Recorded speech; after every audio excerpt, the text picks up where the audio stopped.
Hello, everybody. Welcome back to the Escape Pod. Thank you, as always, for escaping with us. That's Andrew. I'm Alex. And as always, with great power comes great Loki ability, because we got a couple things to review today. And those things are Loki Season 2, of course. And something that I guess doesn't even matter. The Marvels doesn't matter? Just kidding. So we're going to start with the Marvels. Oh, we are? I think we're going to start with the Marvels because I think our Loki review will be more surprising. And I think they should wait for it. Okay. Enjoy your wait. Enjoy your wait. We should probably just put the timestamps at the bottom, like people have been asking for a million times. Yeah. We don't do that. Is there a reason we don't do that? We've done it for a couple things. Because we're lazy. And that's just on YouTube. What are people on Spotify and Apple Music? And Absolutely, yeah. Apple Podcasts. They don't. Yeah, they're effed. Yeah, they're effed. They are fricked, as you would say. They're fricked up, dude. Yeah, absolutely. Okay, so are we ranking the Marvels out of 10? Yes, sir. I don't know your score. You don't know mine. We generally know how we feel about the movie because we were sitting next to each other, something we usually don't do. Correct. Yeah, we didn't. I got there late. You did get there late. You missed one scene. Yeah, no, I ran. I punted some kids out of the way. Excellent.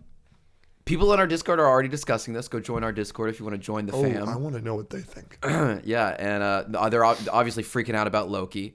So we'll talk to y'all. We're talking to the patrons in there. Join the Patreon. We're filming this on a Friday and getting this up on a Friday. They got a bonus episode this morning. So they got 2 episodes today. 2 episodes in one day, brother. Good for them. I'm jealous. So yeah, check it out. And if you want to talk about Loki or the Marvels on an episode in the future, we're bringing on someone that buys a piece of our merch. Yes. So for whatever segment you want, we're assuming it's going to be hot takes. You're going to share your hot takes with us, and we'll rate them. But we can do an agree or disagree. We can do a hot seat. We can do whatever you want. Yeah. Just anybody that buys the merch from now until January is entered. Yeah. So the Marvels. I'm excited, dude. I'm excited for this episode. I'm not excited for this thing that is currently in my eyeball. Yeah. What's going on here? You're doing this a lot. Okay. You got it? Yeah. Okay. Are you sure? I'm locked. Okay. Here is our review or scores for the Marvels. 3, 2, 1. 8 out of 10. And wait. I'm like an 8.5. Me too. Wait. Before everybody kills us, I don't like most of the MCU. I think more of the MCU is bad than good. This is not, I'm an MCU fanboy. This is not this. The first Captain Marvel is dog shit. The Incredible Hulk is dog shit. Iron Man 2, Iron Man 3 are bad. Thor the Dark World, Thor Love and Thunder are awful. The Marvels is not that. The Marvels is way better. I thought it was great. I don't remember going 10 or 15 minutes in this movie. Like, there was not a 10 or 15 minute span in the movie where, like, we didn't either laugh out loud or kind of look at each other and be like, that was good. Like, I don't know. Could you say that there are jokes in this movie that are stupid? Yes. Absolutely. But, like, it was the right amount of wacky. And we did say this after we left the movie, that, like, every single joke that's, like, wacky or stupid could have gone on too long, and they cut it off right at the moment where it would have been annoying. Like, it's just short enough. Yes. There's a planet where they speak in a certain way, and it had us peeing our pants because it lasts for like a minute. So I said this after last night. The comedy in the Marvels, again, we laughed out loud. I can't count how many times. Of course. I thought it was really funny, and there were a couple things that in Marvel movies or in comedies I normally cringe at, like the planet you were just talking about, and I'll just say the cat scene. But they didn't hit you over, like the planet one maybe a little bit too long where like you cringe, but like normally I would cringe at that stuff, but in this movie for some reason I didn't. I just thought it was funny. And the way they edited it and shot and the music, you know what I'm talking about. Yeah, hilarious. So fun. Hilarious. And I don't think a lot of people are going to get that. We'll talk about it in spoilers. Yeah. But there's a music cue that is particularly really funny. So let's see if we get this at the same time. What was the best part of this movie? What was the best part of the Marvels? Or what if the movie didn't have it, what would drop it a couple points? I mean, wait. I want to. It's a specific thing. Yeah. Ready? Yeah. 3, 2, 1. Iman Vellani. Yeah, I was going to say Kamala Khan. Kamala Khan, Now, yeah. I went into this knowing that. I'm a huge Me too. defender of Miss Marvel. I think that, like, when people say that's the worst MCU show, you're just being ridiculous. Like, to me, I think that's ridiculous. I think it's one of the better ones, easily. I loved Miss Marvel, and when I saw the trailer for this, and I just saw her, you know, the Flurkin eats the dude, and oh my God! I was like, oh, she's going to be incredible. She's a star. I went in expecting her to be my favorite part, and she was even better than I thought she was going to be. We have said that we would die to have Iman Vellani on the podcast. This movie increased that by 1,000%. I think she has become like my number one person to get on the podcast. No, because every line is funny, hilarious, and I don't understand how you watch Miss Marvel or the Marvels, this movie, and you don't have a desire to go back and watch Miss Marvel if you haven't. I've seen the first episode or two, and this movie made me want to finish the show. And how good is the family? The family was so awesome. Good. It was so funny. Good. Every time they were on the screen, the whole audience was dying. They're so funny. Like, they're so lovable. That's how the show is. It's her and her family. It's amazing. Yeah. Haven't I said my one issue with Miss Marvel, always the one show, is I wish it wasn't a superhero show. Yeah. I wish it was just her and her family, because they're so entertaining. Yeah. So let's keep going on some positives, because there are some negatives. Absolutely. There definitely are some negatives. But another thing that I thought, so I asked my friends last night what they thought of it, and one of my friends said that his favorite part of the Marvels was how they handled the entanglement of their powers, right? So you see this in the trailer, so it's not that much of a spoiler how they're like swapping places and everything. And there's a fight, or like when that's first happening, there's like a 10-15 minute long segment of the movie where it just continues to happen, and there's fights in like 3 different places in the universe, basically. And we were watching it, and it's comedic because it's happening in Kamala's house, and like she's freaking out because Captain Marvel was in her house and she wasn't there, and the family's freaking out, and the family's trying to fight, and it's just like whatever. And I remember thinking during that scene, because it's like right at the start of the movie, like looking at everyone enjoying it and everything, and I thought to myself in my brain, I was like, wow, this movie's gonna go downhill for the rest of this movie because this is really everybody's been dogging it. And then at the end of the movie, I was like, it didn't. It stayed. So that was really refreshing and awesome. That because I watch movies sometimes, and like either I really enjoy the second half and then it kind of falls off, or the first half is boring and then like the finale kind of catches me. Nope, I was entertained throughout this movie. Contrary to popular belief, I do not watch the MCU or Marvel movies for the big CGI battles. Yeah. I'm not really a battles guy. None of my favorite scenes in any movie ever is a big battle. I'm not trying to diss you because your favorite scenes are big battles, but that's not my MO. My favorite scene in like Endgame is the Tony Stark, Howard Stark conversation, right? And I've said this a million times. Like my favorite scene in Infinity War is the Red Skull Gamora Thanos scene on Vormir. My favorite scenes in this movie are the big CGI battles. They're fun. They're fun. They're so fun. And like the choreography, because they have the power entanglement, is the most creative fight choreography that we've seen in the MCU since probably Shang-Chi. Yeah. Oh, yeah, for sure. Except for maybe like the one Guardians 3 Everybody scene. raves about the Guardians 3 hallway scene. I don't like that scene. I love it. Because they save all of the other experiments of but the High Evolutionary. They're killing those guys. So I've never liked that scene. Yeah, but the choreography. I don't think any fight scene in the Marvels is as good as the Guardians 3 hallway fight scene. But it was close enough for me to like compare it. You know, like I thought about these scenes. I was like, oh, wow, that's kind of giving me the same feeling as the hallway scene. It's just not as good. Yeah. The 3 lead actresses in the Marvels did a great job. We're talking too much about Iman Vellani, even though you can never talk too much about Iman Vellani. Tiana Paris and Brie Larson are incredible. They did good. Their chemistry is so good. Brie Larson, this is the most likable she has been in any movie that I've seen since, I don't know, Scott Pilgrim. And in Scott Pilgrim, she's a bitch. Like, yeah, well, there's a part in this movie where we're not getting into spoilers yet, but like, there's a part in this movie where she starts, like, it made it seem like she's about to be a jerk. You know what I'm talking about? Mm-hmm. And then she came around and like immediately was like a good person and like apologized and was like, hey, let's do it this way. Yeah. And it was like, yay!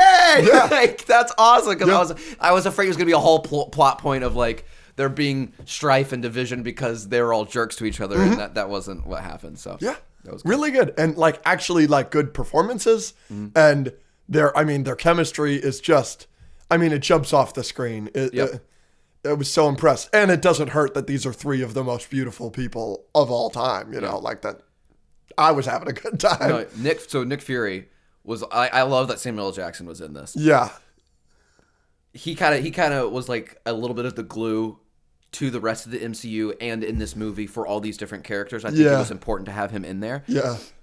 and he was funny too. He was hilarious. There's I don't when they're, again, I don't want to get into spoilers, but there's a part where like they're in danger and like, are you praying? Yeah. Well, don't stop. Amen. Amen. It's like, but I will say, if anybody has the problem with this is a post-Secret Invasion Nick Fury, this is the same guy like a week later, that is questionable. But who cares? Yeah, that doesn't bother me. You know, who cares? Any other positives? Let's go through all the positives. There's a million positives. I could say that the jokes were not annoying MCU jokes, in my opinion, that they could have been. Everybody makes the joke, oh, he's right behind me, isn't he? Whatever. I think that there were some really intelligent jokes, specifically Kamala. We have our headache. like jokes like that. It is really a beautiful thing because Kamala Khan, Iman Vellani, is a super fan of this franchise. Yeah. And many franchises, as we can assume. She went to a Comic-Con recently as Jubilee, which, not my favorite X-Men, but love it. So she is a super fan. In her character, Kamala Khan is a super fan. So, like, she is saying every single thing that she says is what we would be saying if we were in these movies. It's such an incredible thing to see. So all of her jokes I thought were really smart. There's the moment, we should have spoiled because I thought that was the best joke in the movie. But when they're in the ship and Captain Marvel is kicking butt, and oh my God, I lost it. Yeah, that was the loudest you laughed, I think, too. That was... it got both of our super loud, obnoxious laughs multiple times. Yes, and that's never happened. Yeah, us laughing at the same movie. Yeah. You ready for this? Yeah. The Marvels. Yeah. Easily funnier than Thor Ragnarok. Yeah, I knew you were going to say that. I don't agree. I think that Ragnarok's the funniest movie in the MCU, but... because the Thor Ragnarok is exactly what you were just talking about, the cringe MCU jokes. I think this was way more clever and way less cringe. Every time I started feeling like it was about to be a Thor Ragnarok joke, they cut it off. Thor Ragnarok never did that. I laughed out loud 30 times more in this movie than I did in Thor Ragnarok. But that's just me. No. So we talked a lot about positives. I think we could go all day about the positives. I think that we really, really liked this movie. Any other big ones? You want to go into negatives now? Yeah, it looks bad. No. No. There's some bad CGI moments. You just didn't notice. It looks pretty bad. There's multiple moments with Captain Marvel flying, and it's like, that looks terrible. Nah, I disagree. It didn't take me out of the movie. I thought it looked great. But no, I think that there's some really bad stuff when it's not practical. There's one big one for me. Yeah, it's the villain, right? The villain, yeah. So the villain, I didn't hate the villain as much as everybody else seems to be hating the villain. The villain in the Marvels was not great. Uh-huh. I don't think I'm hating it as much as other people as well for a couple of reasons. Number one, maybe her character like actions or like she's not like a Heath Ledger or the Guardians 3. the high evolutionary, where he's like screaming and has whatever. She's a more low key, so like that wasn't, maybe that's a negative, but like even so like maybe that wasn't super intriguing, but I think her backstory and like her motivations actually were. I think mainly for one scene, this is one of my favorite scenes in the movie. The one scene where you see Captain Marvel from her perspective was actually kind of creepy. Like, and I could see why this villain would not like Captain Marvel, because seeing that was kind of crazy, and then seeing the repercussions of what Captain Marvel did or whatever. So in terms of like her motivation, I didn't think it was half bad. So number one. And number two, it wasn't the villain's story. Like, this didn't need to focus on the villain that much. It was the three Marvel superheroes story. We were following their story, and that was the main thing. And I think that story was told really well. So if the villain story wasn't told as well, it's not bothering me that much, because that wasn't the point. How many people do you know have watched Guardians of the Galaxy 1 and said, that Ronan guy, I didn't enjoy him very much? Yeah. This isn't the same about her. Yeah, like, I think Ronan and her are like on the same. I they're like going to draw a lot of comparisons because they're Kree and the hammer and this and that. But like I just like Ronan wanted to just cleanse the world. But she was trying to save Vandar, whatever it's called. I don't want to say too much, but she was trying to like at least save people. Yeah. I did I care for her motivation too much? No. Was she a bad person? Yes. Did I feel bad when bad things happened to her? No. Did I feel good when good things happened to her? No. But did I pay for a ticket to see the movie about Dar-Ben? No. Exactly. Paid for a ticket for the Marvels, and they were marvelous. But yeah, so that is overall that is still a negative. Of course, it could have been better. What else? You said it doesn't look good in that. This is technically a positive, especially with us. But this movie's very short. Yes.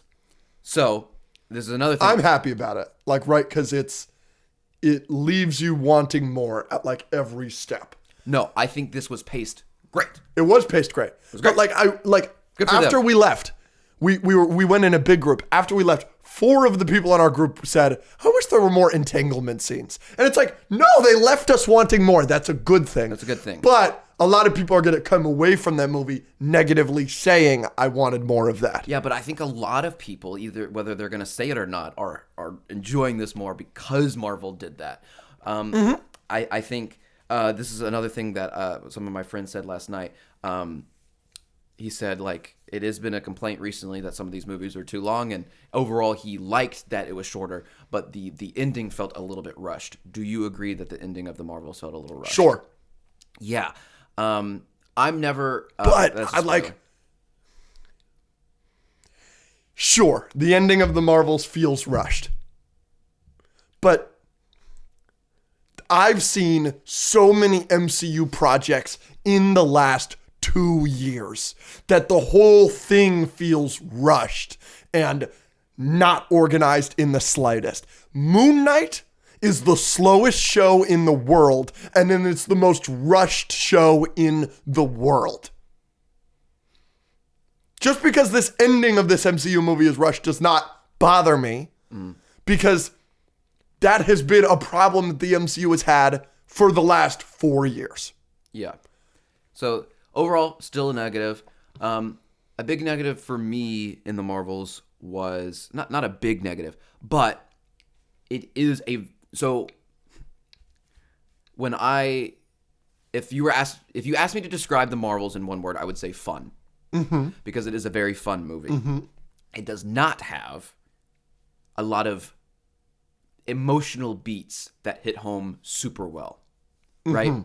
Like Guardians 3 is very fun, but man, is it emotional, and the emotional moments hit. In this, there are some emotional moments. I'm not going to say what they are right now, but at no point was I super invested in the emotional bits. There are some where I felt a little bit, but like Guardians 3 had me tearing up. You know, of course, people were crying. And, I mean, and not every Marvel movie needs that. I'm saying no. We were bawling in my theater. Yeah, and And I will say, the Marvels, there are some movies that try to be emotional and try to have the emotional moments, and they really fall flat. The Marvels, I wouldn't say they fell flat. Like, they weren't awkward, and I wasn't, like, rolling my eyes at them, but they also weren't like, wow, that was really impactful, like I really cared. So it was kind of in the middle. So that's a little bit of a negative, but not as negative as it could have been, is what I'm saying. Yeah. I don't think the movie needed it, though. Yeah, that's what I'm, like, again. Like, the conclusion of the Guardians trilogy, the last time we will see a lot of those characters, like Dave Bautista as Drax, Gamora, Zoe Saldana as Gamora, that needs to be emotional. That needs to be either really, really sad because one of them dies, or really, really sad because they're not together anymore, or really, really happy because it's got a happy ending or whatever. Mm-hmm. That movie needed to be that. The Marvels needed to be fun, in my opinion. No, 100%. What's the one word you wouldn't use to describe Captain Marvel? Fun, wacky. Everything that this movie is. Yeah. It's like they took one of the worst movies in the MCU as their predecessor, and they said, well, Captain Marvel wasn't very good. I know it made a lot of money, but it was right after Infinity War. It wasn't very good. What could we do to make it better? And they bring in Tiana Paris as Monica Rambeau, who's excellent. And they bring in Iman Vellani as Kamala Khan, who is excellent. And they injected so much life into this movie. My biggest critique of the Captain Marvel is it's lifeless. It's so safe. This movie, is it safe? Probably. But it's the most fun I've had in a theater in a little bit. Yeah, I agree. Yeah, no, I definitely agree. It didn't necessarily need it, which is why it's not like a super big negative. Like, again, like Ant-Man is in my top 10 probably Marvel movies, or top 15. I really, really like Ant-Man. Yeah. And it's a very fun movie. Yes. The ant heist and all that. And there's not a lot of deep emotional, moments in that movie. No, exactly. But another one of my favorites is like Doctor Strange. And it does. It's a pretty, I wouldn't say it's as fun as this movie or Ant-Man, but it, the Ancient One scene with the slow-mo. That emotional beat doesn't hit for me. I think that's a great scene. But so it's just missing a little bit here and there. But yeah, we had a lot of fun. I am very curious to see what you think of the Marvels, because it got killed critically, the first thing. And some people that saw this movie early at early screenings, some friends of ours, were not the biggest fans of this movie and of the Marvels. And I literally got like 5 texts like 2 days ago. It was like, just saw the Marvels, you're going to have a field day. I got a text last night and it was like, walking out of the Marvels, I'm so excited to see your reaction. Like, so many people expecting us to kill it. Yeah. Because we typically kill MCU movies, contrary to popular belief. Yeah. And I was so impressed with how much I loved it. So I'm interested to see if it has an elemental effect. Everybody thought Elemental was going to be bad. And the marketing was terrible, as was the marketing for this movie, unfortunately. Bob Iger, maybe get in touch, like you said.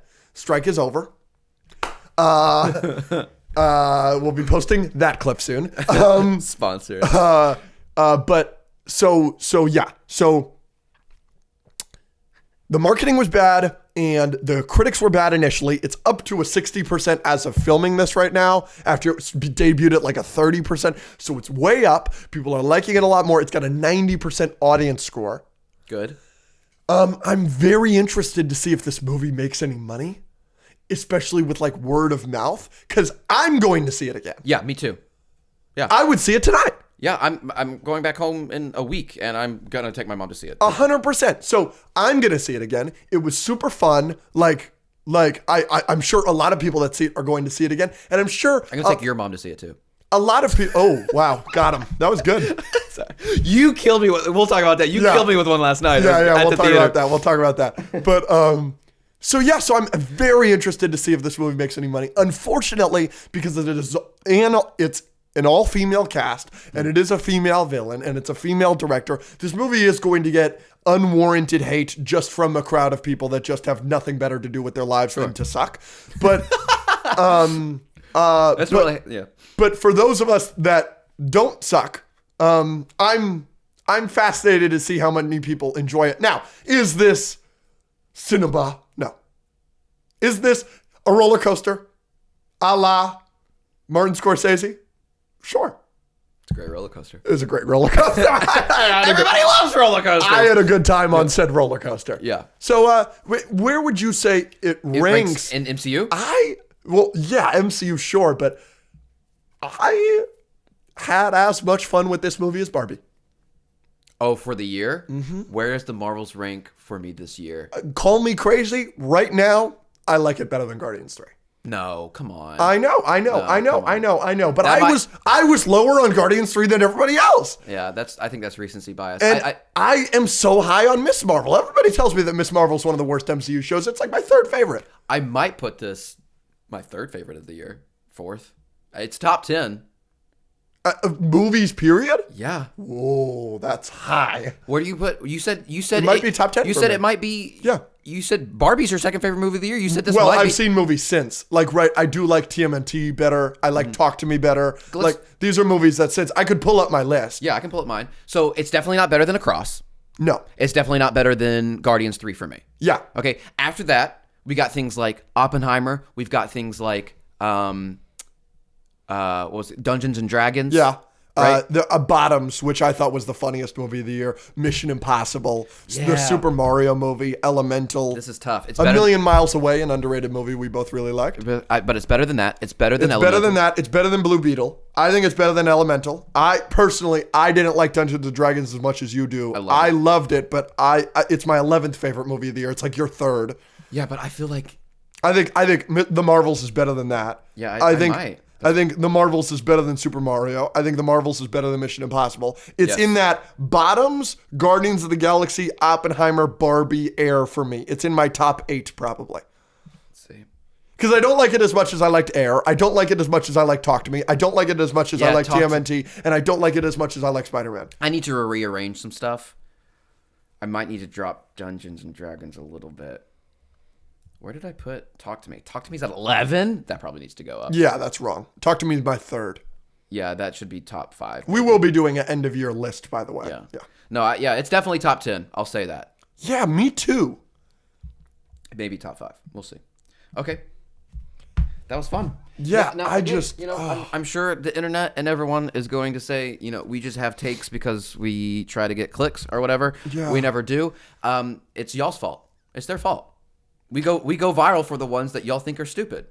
We post 3 times a day on TikTok? At least, yeah. And I think 95% of our takes, a lot of people would agree with. Well, yesterday we had a clip and it was the Invincible team is the best working superhero team, them and the Spider-Verse team. Very good take, in my opinion. People were hating you on that? No, it just didn't do anything. Nobody saw it. Nobody cares. When we post clips, and we never try to artificially generate. Everybody that watches YouTube consistently says that we are consistently right. Because they see everything we say. Because they see everything. But those of you that only see when so-and-so stitches us, and it's like, oh, that's something you staunchly disagree with. Name one person you know that doesn't have 5 opinions that you're like, that's bullshit. Right. And I guarantee you that when you meet a new friend that likes whatever the fuck you're talking about, they like sports, they like movies, they like TV shows, they like the MCU, they like Scorsese, you're a film bro, whatever you're talking about, I guarantee you've said the sentence, well, this is an unpopular opinion of mine, but Taxi Driver is overrated, but I don't like the Dark Knight trilogy, but I think every MCU movie is better than Citizen Kane. But everybody has an opinion that everybody hates them for. And yeah, right? You're just seeing those of ours and saying we're idiots. Right, yeah. We know what the fuck we're talking about. I think we have, most of our opinions are not crazy. It's not like Empire Strikes Back and New Hope. We like those because those are the best. Those are the best.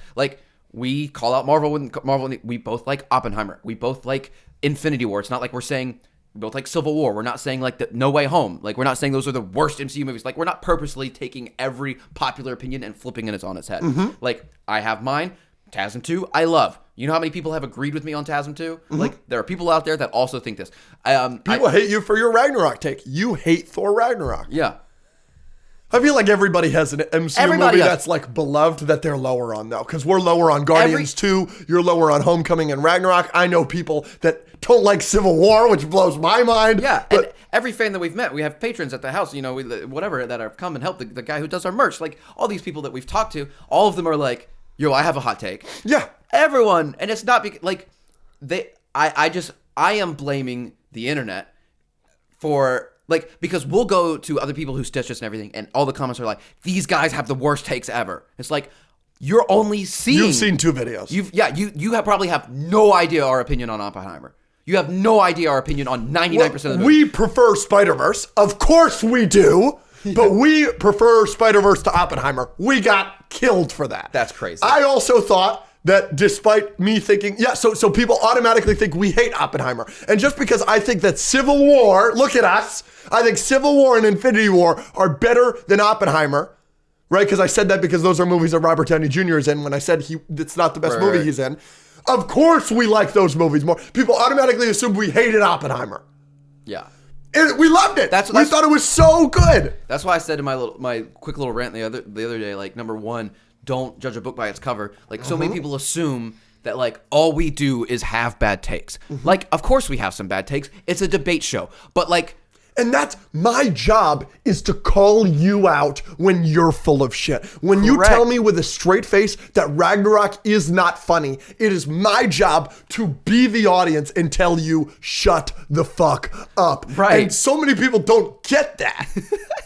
And, like, we had one video where we were debating Dracula versus the Nun. Yeah. Right? And I was Dracula, you were Nun, right? And a lot of people said that was a crazy take because it is. You're an idiot. No. But someone commented and he's like, you two both have the worst takes ever. I never agree with you. And I'm like... You have to agree with one of us. Yeah, we were disagreeing in that video. Like, one of us had one opinion, one of us had the other. Like, you can't disagree with both of us. It's a 50-50. So... yeah, sorry. Like, I brought that up because a lot of people will think this episode, I think... yeah. No, yep. Because what we're getting in trouble. We just did and what we're about to do. Yeah, we're getting in trouble here. We are. So, with that being said, we go viral for and a lot of people assume that we only have hot takes and we only have bad takes because y'all are the ones that are making those go viral and y'all are the ones that are only watching our bad takes. Come watch the whole show. We have a lot of good takes, and you'll agree with us a lot more than you think we will. With that being said, let's review Loki.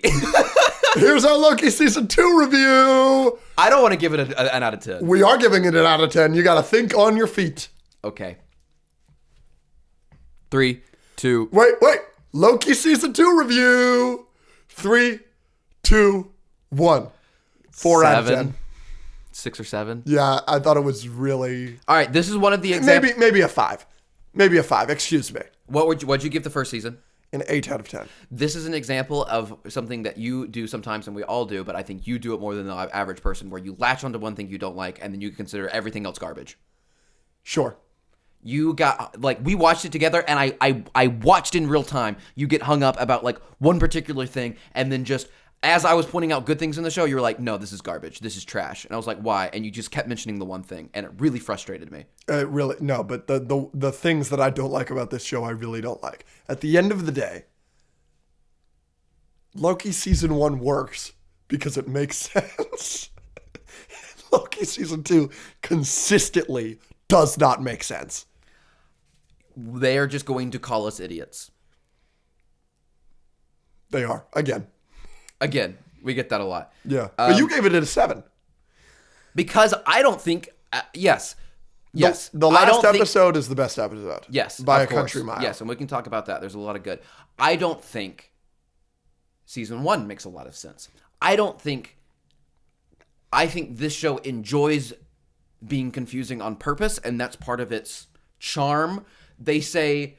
this out here with the loom is unrefined time, and they explain not at all what that means, right? But that's fine. Like, with Doctor Who and some of the stuff, you just kind of have to, like, let stuff be stuff. Mm-hmm. But I think maybe I just have, like, a brain that's analytical and wants things to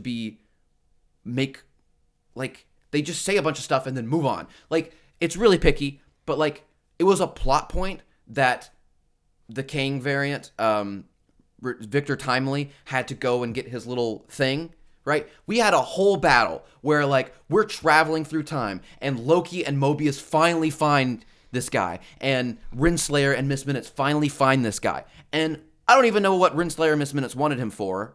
They were going to make him into Kang, but they didn't explain how or why. And then they had a whole fight with Loki, and were they going to take Victor Timely somewhere, or are they just going to teach him? I don't know what the point was, but then after the whole fight, they're just on a boat to go get this thing that he needs. And then they get it, and then Miss Minutes is just like, I say we stay here for a while. It was like, then why the frick were you fighting for him and traveling through time looking for him, and then you finally got him, and I don't even know why you need him or what you want him for. There's a lot of moments like that, and I'm sure it can be explained. I'm sure I'm an idiot. Where it's just like, just stop being this ethereal with what you're doing. But even with that, I thought Loki season 1 did that.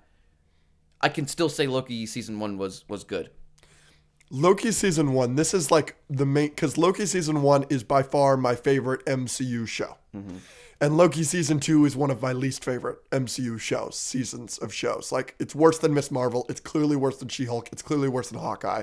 It might be better than Moon Knight. It's probably better than Moon Knight. It's probably better than Falcon Winter Soldier. It's probably worse than What If. So it's like towards the bottom for me. And the thing with Loki season 1 is you're introduced to the TVA, and they explain the rules immediately. And it's not even through entirely telling you, but they show you that you can't, the Infinity Stones are paperweights. And it's like, okay, this is the new power in the world, whatever. And then episode 2, you're like, okay, we are looking for a Loki variant. They're hiding in apocalypses, and it becomes a buddy cop movie between Loki and Mobius. Then is the worst episode of the show, which is episode 3, which is the episode where Sylvie and Loki are on the train together, and it's the apocalypse world and this and that. That episode is really boring. It only does the romance of Loki and Sylvie, and I don't think that romance works. Then episode 4 is excellent because it's back to the major plot, which is what's going on at the TVA. They've explained some things, they haven't, whatever. And then the rest of the show is a mystery until episode 6, where they, in my opinion, explain everything excellently. Season 2 is, and at the end of season 1, there's the great shot of him looking up, and instead of the timekeepers, it's a statue of Kang. And I thought, oh, by killing him, they've released some sort of thing, and this isn't like a back in time or forward in time or anything like that. But now the universe is in an alternate reality where Kang, the war has always happened, something like that. But no, it's just in the past, which I thought was a boring and almost like cop-out answer to that cliffhanger at the end. But the first episode of Loki season 2 is, you see that machine that we are never going to explain and doesn't really make sense to the viewer? That is going to be the center of this show. Fixing that thing is going to be why we do everything. And that is so much less interesting to me than a mystery of a conspiracy of who runs the TVA, who's running it, are the timekeepers real, what's Renslayer's deal, what's Miss Minutes' deal, everything like that. It's a lot less interesting to find out everybody's deal than the mystery of finding out everybody's deal. That's fair. That's at its core my biggest issue with season 2, is I think the premise is boring. I think Loki season 2 is something that I will enjoy more if I rewatched it and if I watch other people's thoughts and explanations on, right? Because I talked to Peter last night about the finale, and I was pointing out a lot of the problems of things they didn't explain. And I don't think he explained everything, but he explained enough where I was like, okay. And it made me like it a little bit more. And then I watched like a Soups video on it where he was talking about the finale and about how well Loki is written and how cool what he did was. And after those two things, I was a little bit less frustrated. So I think if I continue to like watch that kind of stuff and rewatch Loki, then I think I would like it more. There are a lot of people who really like this show who don't need. This is gonna sound like I'm calling a lot of people dumb. I'm not. There are a lot of people who can watch stuff like this. Loki season 2. Yes, and don't need things explained, or they think that they have the answers, but I don't think they do. Like, if I talk to a lot of people who like this show and I asked a lot of questions about explanations of things I need from the show, I think like 90% of them wouldn't be able to answer me. Absolutely. And that doesn't bother them because they don't need those answers. I do. And that sounds like I am a total a-hole, and I'm like, so like I'm smarter than you. Maybe you are smarter than me. I just truly believe, like we talked to our roommate who's loving this show, and we asked him some questions, and he had no idea how to answer them. And we've talked to multiple people who just like couldn't explain a lot of the stuff in the show, and they were still loving it. And that's fine, but maybe that doesn't bother them, but that bothers me. Does that make sense? Another big thing that probably affected our enjoyment of Loki season 2 is we did not watch it week to week like everybody else was watching it. We binged it. Which I've been noticing is probably the best way to watch MCU TV shows for me personally. Overall, Loki, I think, is a good show, and the last episode, awesome stuff happens. Loki does something cool, right? It's a wrap up. A lot of people are really into it. It changes the game, whatever. And I just don't think we ever got into it as much. Like, I think a lot of people were watching the last episode and seeing what was happening, and were like, yo, this is sick. And we were just like, but like, you didn't tell me this, and what exactly is he even doing? It's not the showrunner's fault. It's not, Loki's fault. It's not like, it's a good show, and I think a lot of people got into it and were like super hype at the end, and I just think we couldn't fully ever get into it. And I think that was the problem. Yeah. I mean, in conclusion, yeah. I mean, I don't think this season compares to season 1. I am seeing a lot of people say that it's better than season 1, which is just bothersome to me. When you have, like, what is the side plot with Victor Timely and he's scamming people and now that the scammers are after him? Like, that feels like you're filling time. I don't know if there's any moment in season 1 that feels like you're filling time like that. I don't know. I just, not a big fan of this season. Sylvie sucks. She's the worst. She's the worst. She is consistently wrong. Does she ever do anything good ever? She is consistently wrong in this show. It's like... It's so annoying. It makes no sense to me.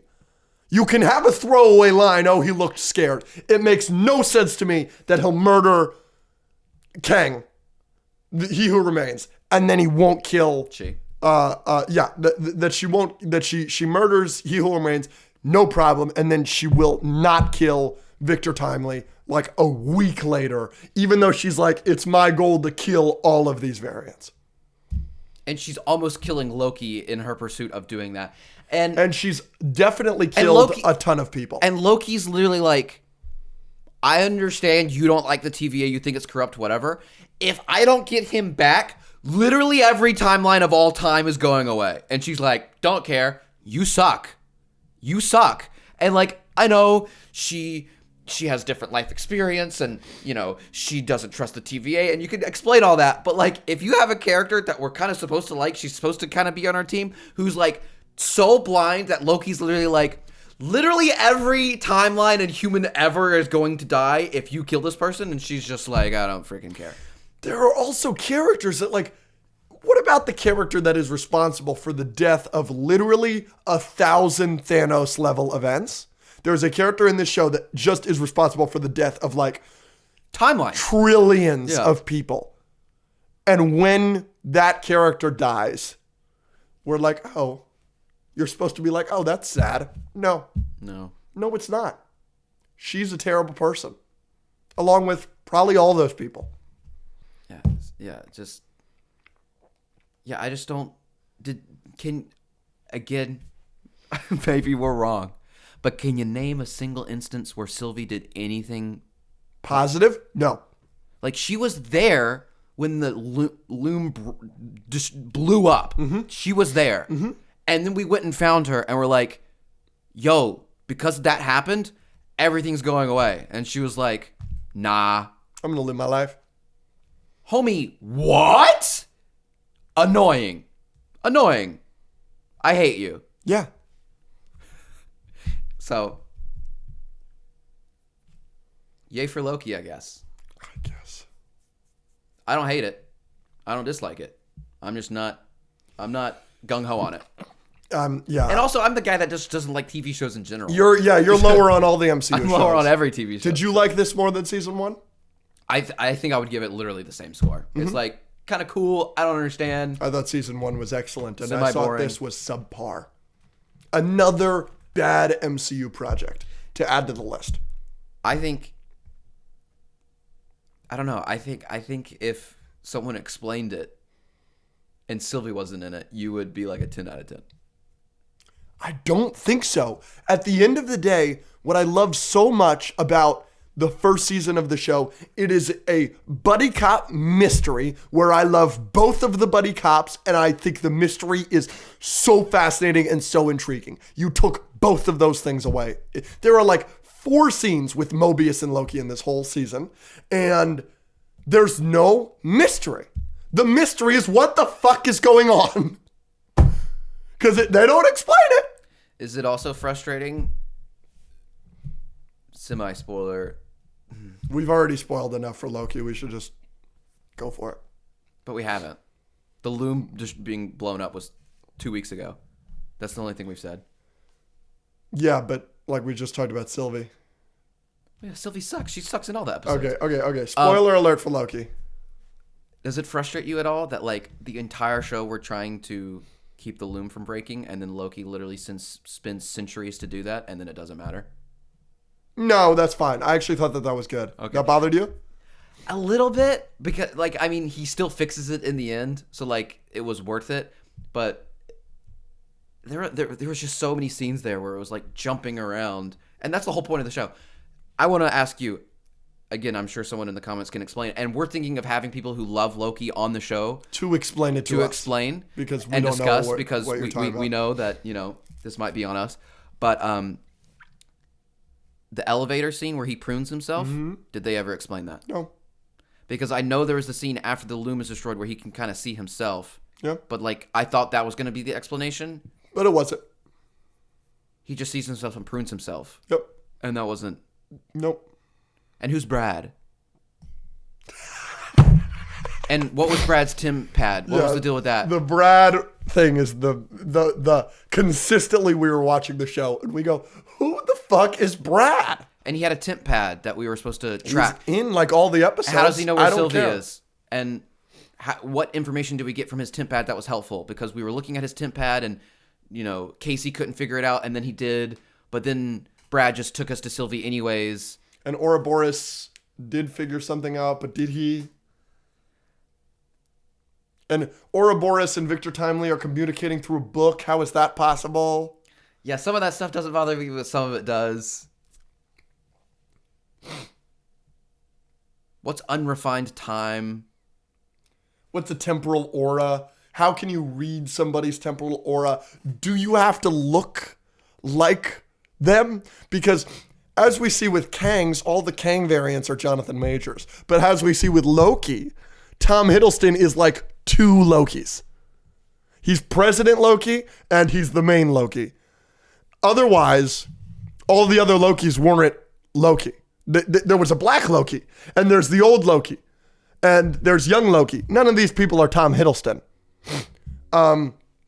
Would they read, like, would their temporal aura work in said machine? Why would Victor Timely's? Is Victor Timely Kang? Like,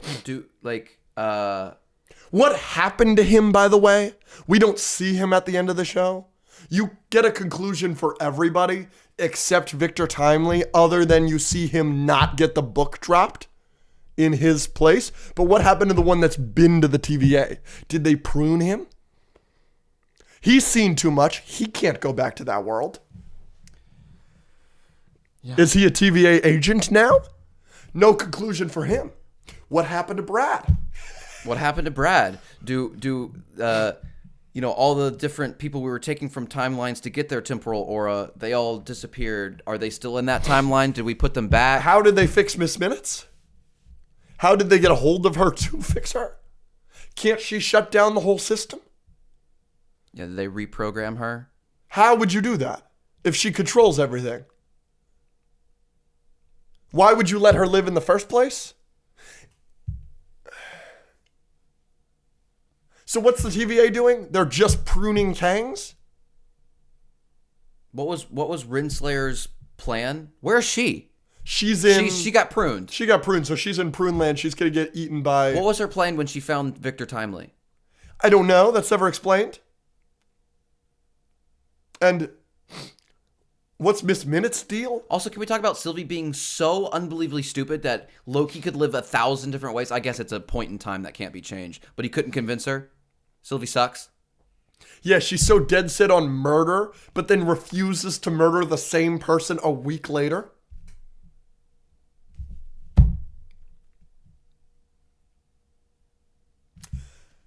Yeah, like... So somebody said that this is like the second chapter to the same book. No. This feels like a very different book to me. But you know, the MCU's in shambles, no surprise. I do have good news. We get one MCU movie next year. Which is? Deadpool 3. Wow. Excellent. And delay it. Make it November. It's currently coming out in July. Delay it, make it November. Perfect. I don't want it, right? We get Echo in January. That's all I want from the MCU. Keep us wanting more. I can't do 3 projects a year anymore. 3 movies a year and 8 shows. Can't do it anymore. Just the MCU. Yeah, less. Let's do less. When you make less, it's more likely that you make something good. Like the Marvels. Like the Marvels. Oh.